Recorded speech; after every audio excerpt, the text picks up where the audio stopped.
বন্ধুরা আজকে বাজারে গেছিলাম, বাজার থেকে কি বাজার করলাম তো সেটা একটু দেখিয়ে নিচ্ছি। তো বেগুন, আজকে বেগুনের দামটা প্রচুর, 30 টাকা করে বেগুন নিয়ে এসেছি।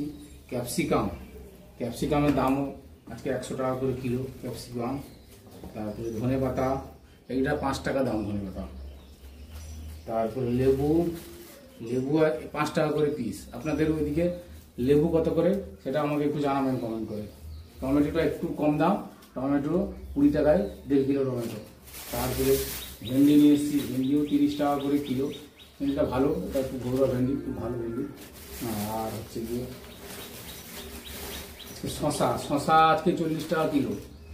তো আপনাদের এলাকায় শশা কত করে সেটাও আমাকে জানাবেন কমেন্ট করে। তারপরে পানমুড়ি আর পেঁয়াজ আজকে 30 টাকা কিলো, পেঁয়াজের দামও জানাবেন আমাকে। তারপরে এটা হচ্ছে গরম মশলা, এটা বিভিন্ন রকম মিশিয়ে নিয়ে আসা হয়েছে। তো এটা বাজারে যে গুঁড়ো গরম মশলা পাওয়া যায় ওটা একটু ভালো লাগে না, ওই জন্য আমি আলাদা করে নিয়ে এসেছি।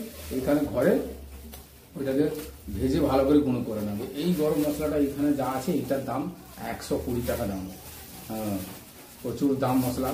তারপরে যেটা হচ্ছে গিয়ে আমি যেটা দেখাবো সেটা হচ্ছে গিয়ে মাছ নিয়ে এসেছি, আজকে চিংড়ি মাছ নিয়ে এসেছি।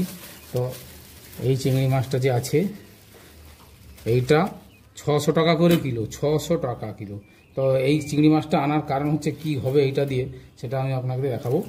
তো চিংড়ি মাছ দিয়ে আজকে এটা হচ্ছে গিয়ে এই যে কাঁঠাল আমি দেশের বাড়ি গিয়েছিলাম, সেখান থেকে কাঁঠাল নিয়ে এসেছি। চিংড়ি মাছ দিয়ে কাঁঠালের তরকারি হবে। তো চিংড়ি মাছ দিয়ে কাঁঠালের তরকারিটা আমি দেখাবো।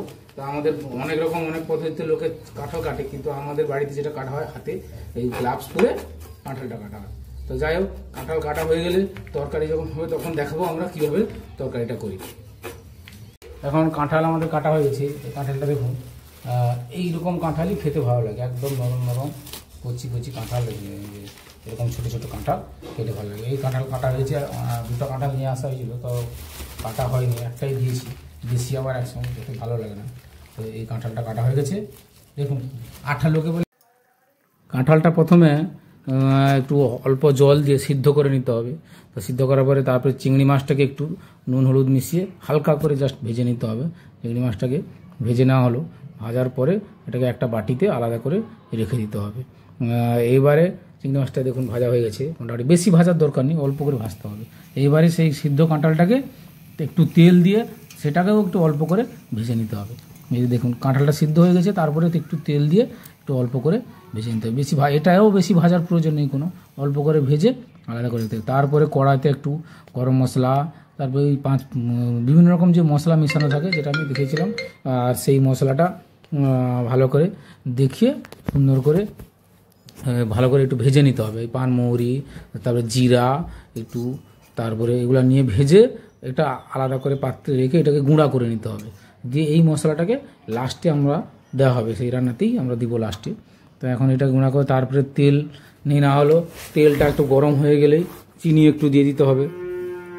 এইবারে চিনিটাকে একটু ওয়েট করতে হবে। চিনিটা গরম হয়ে গেলে যখন একটা লাল কালার উপরে উঠে যাবে, ওটা রং করার জন্যই সাধারণত চিনিটা দেওয়া হয়। এটা আপনারা কেউ চিনি দিতে পারেন, নাও দিতে পারেন, কারণ এই চিনিটা উপরে যখন লাল হয়ে উঠবে তখন একটু রং হয়ে যায়, তখন তরকারিটা দেখতে ভালো লাগে, লাল লাল রং হয়ে যায়, ভালো হবে। এবারে চিনিটা ধীরে ধীরে ধীরে লাল হয়ে যাচ্ছে, এই দেখুন একদম লাল হয়ে গেলেই তারপরে কাঁচা পেঁয়াজটাকে কেটে রাখা হয়েছে, সেই কাটা পেঁয়াজ দেয়, কেউ কাটা পেঁয়াজ দেয়, কেউ আবার গোটা পেঁয়াজও আপনার বেটেও দেয় কেউ।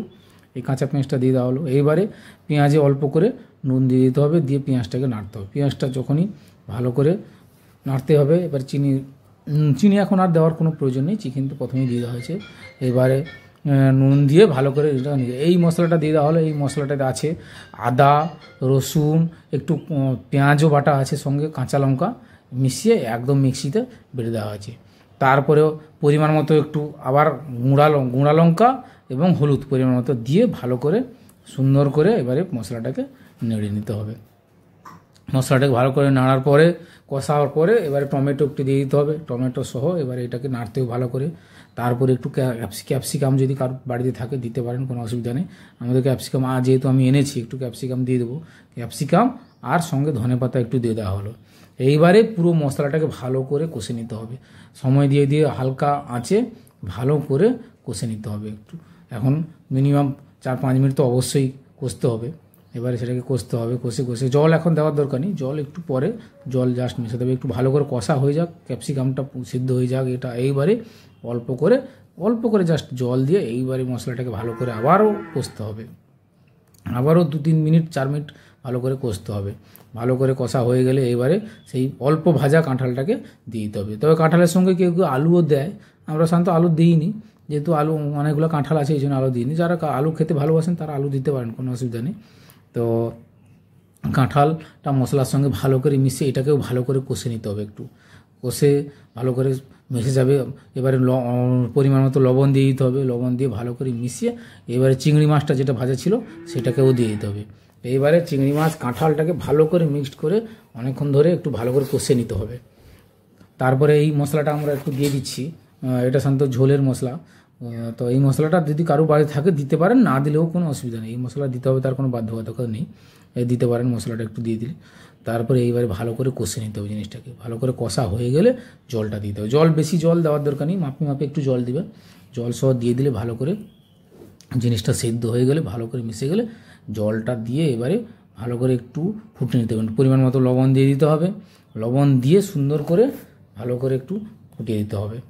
তো একটু ঢাকা দিয়ে দিতে হবে, ঢাকা দিয়ে ভালো করে সুন্দর করে দিয়ে তারপরে এইবারে তরকারি প্রায় রান্নার শেষের দিকে এখন যেই গুঁড়া মশলাটা আমরা আগে করে রেখেছিলাম সেটা একটু দিয়ে দিলাম, সঙ্গে একটু ঘিও দিয়ে দিলে ভালো হয়, ঘি আমাদের বাড়িতে ছিল একটু দিয়ে দিয়েছি। তো তরকারি এখন রেডি, একদম পুরো একটা আলাদা পাত্রে নেওয়া হয়েছে। দেখুন তরকারির রঙটা দেখুন কত সুন্দর, একদম কালার দুর্দান্ত কালার, একদম ফাটাফাটি, একদম দেখেই মনে হচ্ছে একদম এক্ষুনি খেতে ইচ্ছা করছে। যাই হোক একটু পাত্রা বেড়ে নিয়ে রান্না আমাদের কমপ্লিট। এখন তরকারিটা দেখুন, আহা হা কি কালার, দেখে একটু আগে খেয়ে নিই। কাঁঠালটা সিদ্ধ হয়ে গেছে, একদম নরম হয়ে গেছে সিদ্ধ। হুম